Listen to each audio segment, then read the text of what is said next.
안녕하십니까. 청소년 미래준비 퍼실리테이터 박인섭입니다. 앞서 저는 인간의 욕망의 관점에서 산업혁명을 재해석하고 4차 산업혁명의 의미와 핵심 기술인 인공지능, 디지털 전환기술, 아날로그 전환기술에 대해 말씀드렸습니다. 4차 산업혁명이 기술혁신을 통해 온라인과 오프라인의 세상을 융합하여 인간의 삶을 보다 행복하게 할 것이라는 낙관적인 전망을 말씀드렸습니다. 이번 시간에는 일자리에 대해 살펴보고자 합니다. 4차 산업혁명에 대해 전문가들은 일자리가 사라질 것이라고 합니다. 옥스포드 대학을 비롯한 연구기관들은 인공지능과 로봇이 인간을 대체하면서 필연적으로 일자리의 감소를 가져올 것이라는 연구 결과들을 내놓고 있습니다. 일자리 없는 미래에 대한 공포와 논란은 계속되고 있는 것입니다. 과연 4차 산업혁명은 일자리를 소멸시킬까요? 1차 산업혁명 당시 사람들은 기계가 인간의 육체노동을 대체해 일자리가 사라질 것이라는 두려움에 기계를 파괴했습니다. 바로 러다이트 운동입니다. 150년이 지난 1961년 미국의 시사잡지 타임은 컴퓨터가 인간의 계산노동을 대신하여 일자리가 사라질 것이라고 주장했습니다. 이러한 우려는 산업혁명 전 과정에서 등장했습니다. 그러나 지난 250년간 산업혁명의 역사는 기술혁신으로 일자리가 사라지지 않음을 통계로 보여주고 있습니다. 3차례의 산업혁명 시기에 기존의 일자리가 줄어드는 것 이상으로 새로운 일자리가 생겨났습니다. 생산성 향상으로 기본적인 욕구를 충족할 수 있게 되자 인간은 세탁기나 냉장고를 갖고 싶다는 새로운 욕구가 생겨났고, 이를 만족시키기 위해 공장을 짓고 일자리를 만들어냈습니다. 즉, 산업혁명을 거치는 동안 일자리는 진화하는 것이지 줄어들지 않았다는 뜻입니다. 산업혁명은 인간의 삶에 어떤 영향을 미쳤을까요? 산업혁명이 시작된 1800년을 기준으로 전 세계 1인당 GDP는 산업혁명 이전보다 12배 이상 증가했습니다.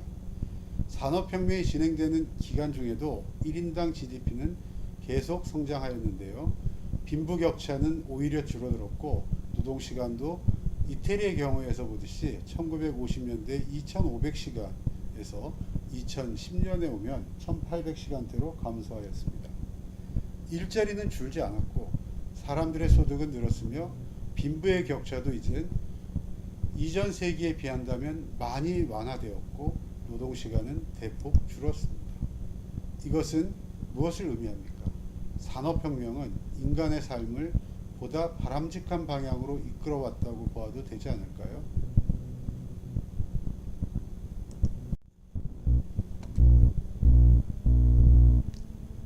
기술이 인간의 일자리를 대체할 것이라는 두려움의 기저에는 노동 총량 불변의 법칙이 자리 잡고 있습니다. 즉, 기술 혁신에 의해 기계가 인간의 노동을 대체하면 인간의 일자리가 줄어들거나 일의 시간이 줄어들어 새로운 일이 만들어지지 않을 것이라는 주장입니다. 그러나 노동 총량 불변의 법칙에는 오류가 있습니다. 기술의 혁신으로 향상된 생산성과 업무 시간의 감소는 기존의 일자리를 파괴하기보다 새로운 수요와 일자리를 창출합니다. 일의 총량은 고정되어 있지 않다는 것입니다. 예를 들어 신기술에 의해 햄버거의 생산 총량이 늘어나면 인간은 햄버거를 전보다 더 많이 먹을 뿐만 아니라 다른 것, 즉 피자를 먹고 싶은 욕구를 갖게 된다는 것입니다. 새로운 욕구를 충족하기 위해서는 사회적 분배를 통해 유효 수요를 확보하고 재교육을 통해 피자 제조법을 인간에게 가르치게 하면 됩니다.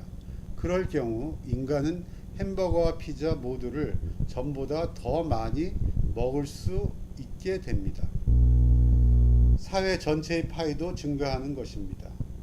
기술과 인간의 영역이 모두 커지기 때문에 노동 총량 불변의 법칙은 막지 않게 되는 것입니다. 매슬로우는 인간의 욕구를 5단계 또는 7단계로 분류하였습니다. 이 그림은 기술 혁신으로 인해 기술과 인간의 노동력이 인간의 욕구를 어떻게 충족하는지 그 비중을 나타낸 것입니다.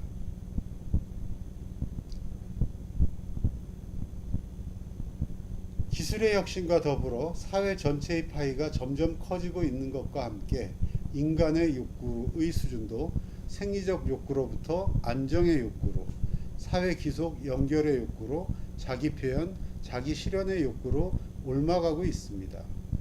인간의 욕구 충족 흐름을 보면 산업혁명을 거치면서 하위 단계의 욕구들이 점차 기계로 만족되고 관련 산업의 규모도 커지며 일자리도 늘어나고 인간은 상위 욕구의 만족을 향해 나아가고 있습니다. 즉 행복의 질적 양적 증가가 산업혁명의 결과라는 것입니다. 그렇다면 4차 산업혁명에 의해 인간이 추구하게 될 미충족 욕구, 즉 인간의 새로운 욕망은 자기 표현의 욕구와 자아실현의 욕구가 될 것입니다. 이에 해당하는 다양한 일자리들이 4차 산업혁명 시기에 대거 등장하게 될 것입니다.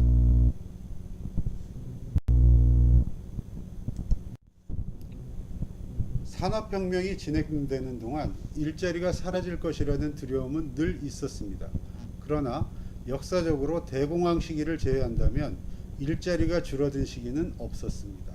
다만 1차 산업혁명기 80%에 이르던 농업 농사자들이 산업혁명이 진행되면서 제조업으로 서비스업으로 플랫폼 서비스업으로 이전하고 있을 뿐입니다. 이제 농업 종사자는 2%에 불과하지만 그들이 모두 일자리를 잃은 것은 아닙니다. 일자리는 진화할 뿐 사라지지 않았습니다. 더군다나 지난 50년간 생산성은 108%, 임금은 80%나 증가하였고 이에 반해 근무 시간은 80시간에서 40시간으로 감소하였습니다. 우리가 4차 산업혁명으로 일자리를 잃을 것이라는 두려움을 갖기보다는 어떤 일자리가 새로 생길 것인가에 집중해야 하는 까닭입니다. 일자리의 원천은 기술혁신일까요? 아니면 인간의 욕망이 일자리의 원천일까요? 1차 기계혁명을 통하여 생존의 욕구를 충족하게 된 인간은 안정과 편리함을 추구하는 새로운 욕구, 즉 세탁기나 자동차를 갖고 싶은 욕구를 품게 됩니다. 소득의 증가로 인해 구매력을 갖게 되자 새로운 산업이 발전하게 되죠. 안정의 욕구를 충족하게 되면 더 높은 차원의 욕구, 즉 사회적 연결의 욕망을 갖게 되고 이를 실현시켜 준 것이 3차 산업혁명, 정보화 혁명입니다.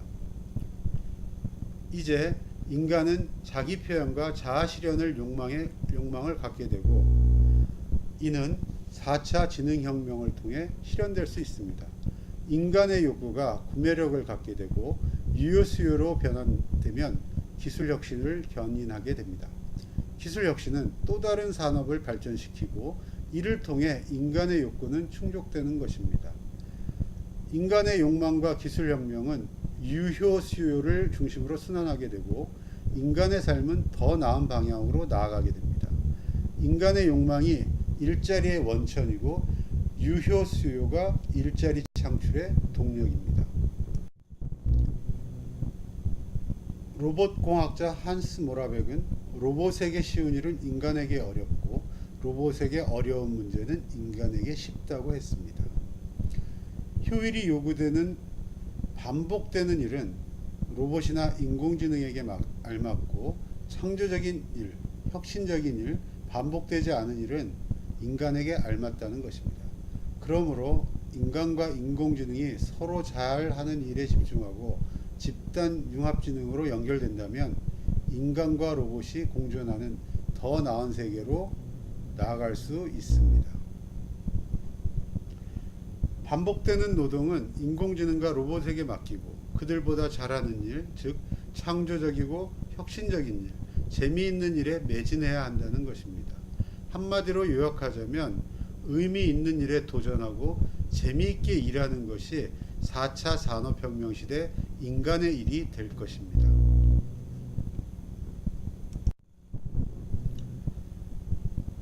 일은 생산과 소비를 이어주는 연결고리입니다. 일의 67%를 차지하는 노동은 소위 반복되는 삽질로서 노동자는 현재의 고통을 참는 대가로 임금을 받아 미래의 소비와 놀이에 소비합니다. 목적과 수단이 분리되어 있습니다. 이에 비해 일의 4%를 차지하는 미션은 미래의 우리들을 위한 의미 있는 일을 뜻하고 현재의 나를 위한 것, 재미있는 것이 놀이인데 일의 29%를 차지합니다. 인공지능의 등장으로 노동은 급격히 감소할 것입니다. AI와 로봇이 반복되는 노동을 담당하게 될 것이고 3차 혁명 시대에 나타난 놀이가 직업화되는 프로화 현상은 4차 산업혁명에서 일반화할 것입니다. 또한 일은 재미와 의미가 재결합하는 형태로 변화할 것입니다. 재미와 의미가 융합된 미션이 4차 산업혁명 시대의 핵심적인 일이 될 것입니다.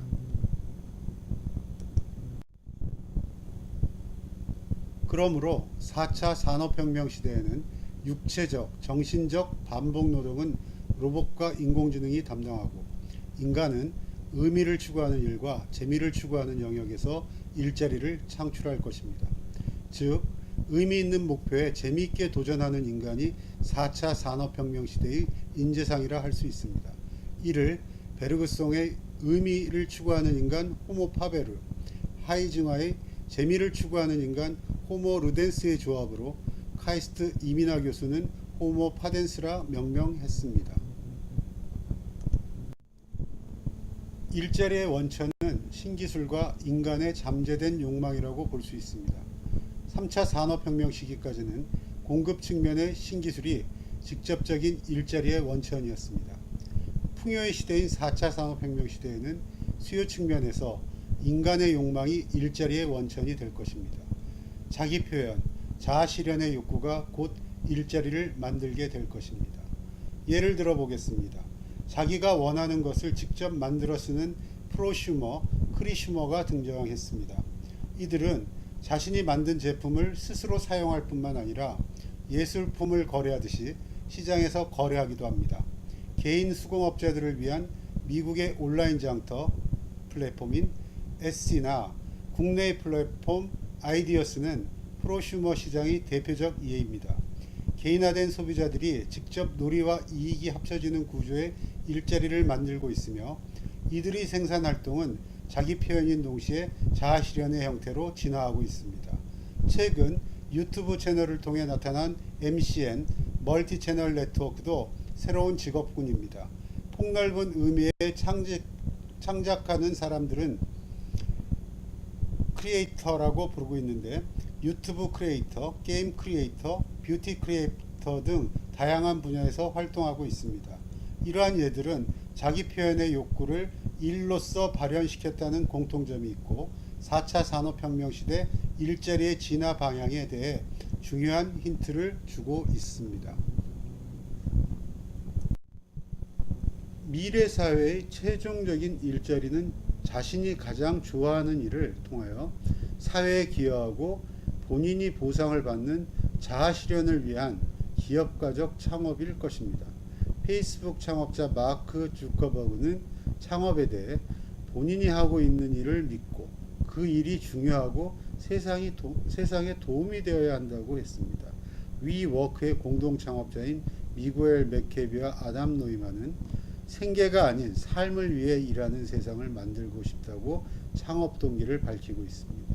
드롭박스의 공동 창업자 드루 휴스턴은 삶을 완벽하게 만들지 말고 재미있게 만들어라라고 했습니다. 이들은 모두 재미있고 의미 있는 일을 통해 본인의 자아 실현과 타인의 자아 실현을 돕고 사회에 기여하고자 하는 기업가 정신을 가진 사람들입니다. 반복되는 육체적, 정신적 노동을 로봇과 인공지능이 대체하게 되면 여가 시간이 증가하게 되어 인간은 창조적인 일에 더 매진할 수 있게 됩니다. 인간의 자기 표현 욕구가 증가함에 따라 표준화된 상품이 아닌 개인화된 서비스의 수요가 증가할 것입니다. 이러한 개인화 서비스와 다양한 맞춤 수요는 새로운 일자리 창출의 원천이 됩니다. 변호사, 의사, 교사와 같은 전문직이 완전히 사라지지는 않겠지만 그 역할은 인공지능의 도움을 받아 더욱 쉽게 수행할 수 있게 될 것입니다.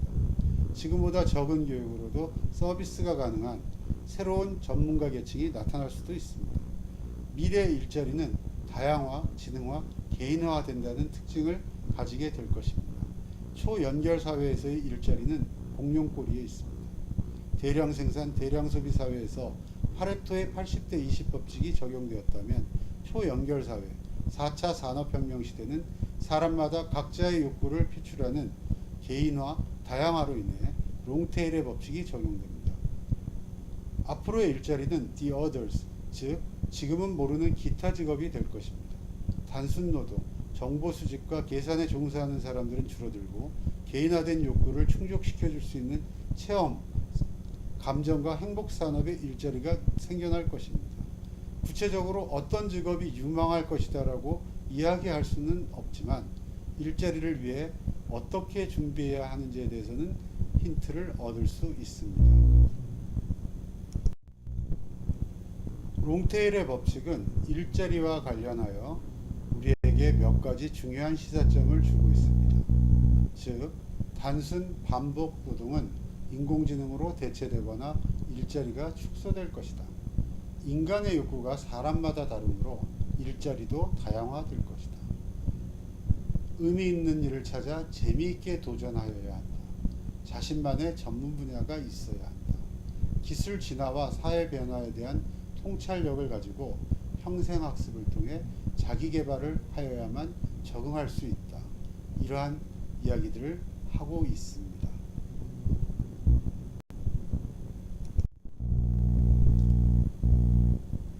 미래 일자리에 대한 다른 측면에서 고려해야 할 것은 기획 경제가 성장하고 있다는 것입니다.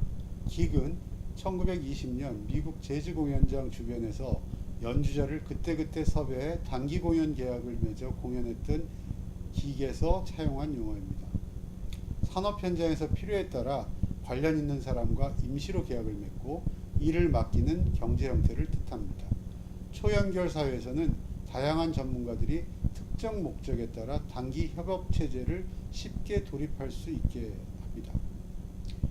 기업에 소속되지 않은 프리랜서들이 기획 플랫폼에 가입하여 자신의 능력과 경력을 마케팅하며 일거리를 획득하는 경제적 활동을 하는 것을 기경제라고 합니다. 맥킨지는 기경제에 대해 새로운 디지털 장터에서 거래되는 기간제 근로자라고 정의하였는데 2020년이면 프리랜서가 미국 직업의 43%를 차지할 것으로 예상했습니다. 기경제는 미래 일자리 탐색에 중요한 시사점을 주고 있습니다. 평생 직업은 없다. 직장이 중요한 것이 아니라 하는 일이 중요하다. 신뢰와 명성이 물적 소유 자산보다 중요하다.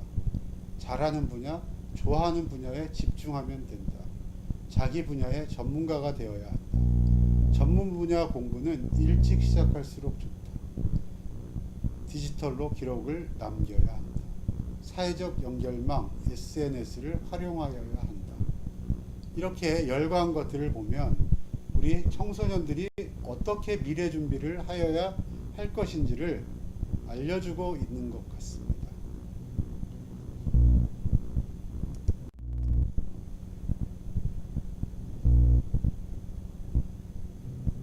지금까지 4차 산업혁명과 일자리에 대해 알아봤습니다. 기술 혁신을 통해 일자리가 사라지는 것은 아닙니다. 일자리는 인간이 욕망의 차원을 높여감에 따라 진화할 뿐입니다. 4차 산업혁명에 의해 자기 표현의 욕구, 자아실현의 욕구를 충족시켜줄 수 있는 새로운 일자리가 만들어질 것입니다. 4차 산업혁명의 신기술은 생산성 증가로 노동의 총량을 줄여 노동시간과 일자리를 줄이게 됩니다. 다른 한편 인간의 자기 표현의 욕구를 충족시키고자 하는 수요가 발생함으로써 일자리가 증가합니다. 그런데 신기술의 발전 속도가 인간이 새로운 일자리에 적응할 수 있는 시간보다 빨라 일시적으로 실업이 발생할 수 있습니다. 지금이 곧 그런 시기인데요. 이를 해결하기 위해서는 공급 측면에서 평생교육을 통하여 새로 발생하는 일자리에 적응할 수 있도록 도와주고, 수요 측면에서 유효 수요를 확대할 수 있는 기본소득제도 도입 등 분배 거버넌스, 의사결정 구조가 확립되어야 합니다. 이제 다음 시간에는 4차 산업혁명 시대 우리들과 우리 자녀들이 어떻게 준비해야 하는지에 대해 말씀드리도록 하겠습니다.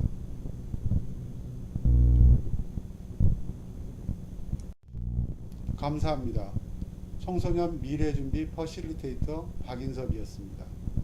다음 시간에 뵙겠습니다.